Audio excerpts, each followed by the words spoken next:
Loki, Episode 1 on Disney+. Was it good? What Christian insight might we be able to get out of it? SpiritLife! Hey, I'm Bruce on SpiritLife. A lot of people look to these reviews to figure out if it's safe to watch something. In that regard, I would say yes. Loki Episode 1 has a little bit of profanity. It would definitely require some adult supervision for younger audiences. There is one scene where a character is eliminated, in other words, killed, almost for comedic effect, but there's no gore or anything. It's kind of like they just disappear.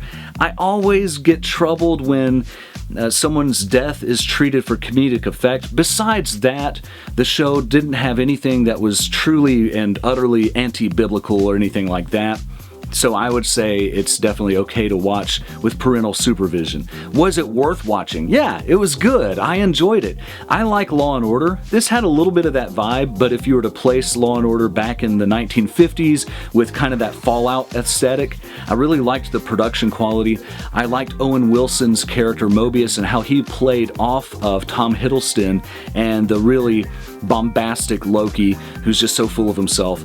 Owen Wilson brought a little bit more subdued quality, and he had this cool, calm demeanor that he's known for. He wasn't super comedic. In fact, this show was not as funny as the typical Marvel show, and that was intentionally done, I'm sure. There were a few jokes, so you still know it's got that Marvel feel, but it's more so a somber tone because Loki is dealing with the aftermath of him being a villain. There's one conversation in particular that I wanted to highlight.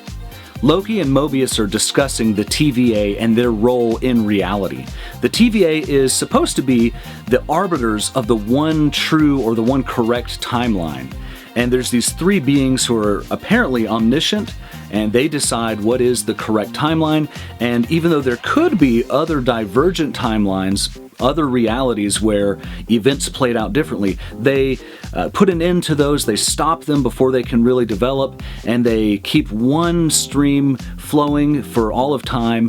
And these characters are all in service of that mission. I predict in later episodes that either Mobius himself and probably Loki are going to rebel against their authority. Maybe they just decide that it's better to allow different timelines, or maybe they like a different timeline better than the one they're on, or maybe the villain is going to somehow break the timeline so that Doctor Strange and the Multiverse of Madness and the What If series and all the other events that are planned in the Marvel Cinematic Universe can take place.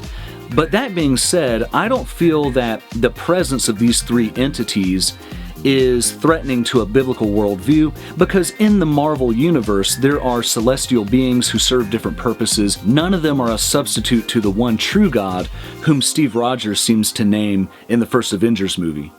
Now, speaking of the first Avengers movie, Loki is a villain because he's coming right out of that movie. He hasn't had the character development that he would have normally had. Now, he does undergo some character development all in one scene where he finds out what his life would have been like.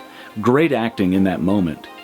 But he has this little speech where he claims he's the only being who deserves to have free choice. He objects to the TVA overriding his free will, and he says that he deserves to rule others and rob them of their free will because other people will make a wrong decision and make bad choices, whereas he's being a hypocrite because he's objecting to the TVA doing that to himself.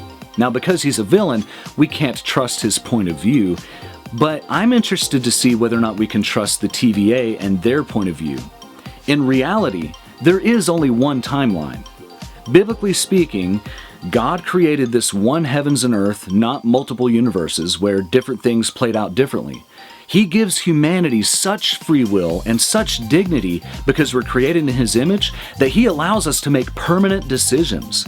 We can choose right or wrong, we can choose to do good or to sin, and He allows that to stick. He doesn't go in and try to adjust the perfect timeline, even though He has a perfect will or a desire that He would desire for all to be righteous and not to sin. He doesn't go in and correct those timelines. He allows us the dignity to make a choice, and it sticks forever and ever. I don't have time to go too far into this topic, but I firmly believe in free will.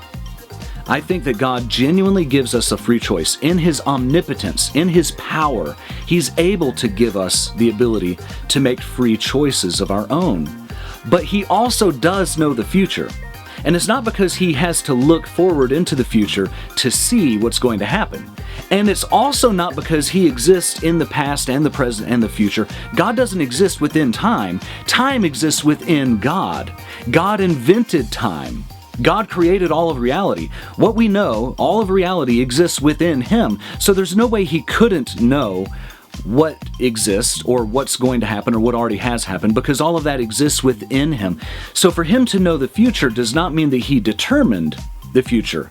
I don't believe that he predestined people to sin or to do wrong or to do bad.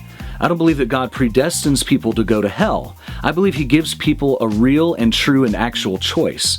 This is a much bigger can of worms topic that we can talk about at some other episode. But for now, I want to know your thoughts. Did you like episode 1?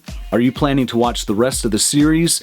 Do you think that the TVA will end up being unreliable after all, or maybe these 3 beings are not omniscient like they were said to be? Let me know in the comments. Hit the like button, subscribe, and also go ahead and watch the other reviews that I did for WandaVision and Falcon and the Winter Soldier. This is Bruce on Spirit Life.